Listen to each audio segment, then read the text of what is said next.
আজকে আমরা মধু খাচ্ছি কিন্তু মধু খেয়ে সেই উপকার পাচ্ছি না। মধুর সেই স্বাদ পাচ্ছি না। হ্যাঁ, আপনি যদি শাহফুড সেবা থেকে মধু ক্রয় করেন, তাহলে আপনার ছোটবেলাকার সেই স্মৃতি আপনার মনে পড়ে যাবে। এখন সিদ্ধান্ত আপনার। যেহেতু টাকা আপনার। আপনার লো কোয়ালিটির অল্প দামের মধু খেয়ে বা ভেজাল মধু খেয়ে স্বাস্থ্যকে ঝুঁকির মধ্যে ফেলবেন? না, কোয়ালিটি সম্পন্ন পাকা চাকের মধু খেয়ে স্বাস্থ্যকে সুস্থ রাখবেন।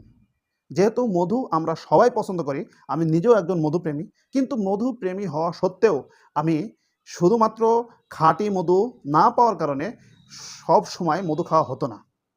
সেখান থেকেই আমার এই মধুর বিজনেস শুরু। যে এরকম আমার মতন অনেক মানুষই আছে যে খাঁটি মধু খোঁজে। এইজন্যই আমরা উপস্থিত থেকে নিজে খামারে উপস্থিত থেকে যেই মধুটা সংগ্রহ করি, সেই মধুটাই আপনাদেরকে দিয়ে থাকি। এবং আমি কাজও করছি অথেন্টিক সোর্স থেকে খাঁটি এবং কোয়ালিটি সম্পন্ন, শুধু খাঁটি নয় বরং কোয়ালিটি সম্পন্ন মধুটা সরবরাহ করে আপনাদের বাড়ি পর্যন্ত পৌঁছে দেওয়ার। আপনি এ পর্যন্ত এসেছেন মানে আপনি লিচু মধু ক্রয় করতে পূর্ণ আগ্রহী। আর আপনি নিশ্চিন্তে আমাদের এখান থেকে মধু ক্রয় করতে পারেন, কারণ আমরা এই মধুটা নিজে উপস্থিত থেকে দেখে সংগ্রহ করেছি। তাই অর্ডার করতে অর্ডার নাও বাটনে চাপ দিন এবং নিচের ফর্মটি পূর্ণ করুন। আপনার নাম, ঠিকানা এবং মোবাইল নাম্বার দিয়ে অর্ডারটি কনফার্ম করুন। ধন্যবাদ।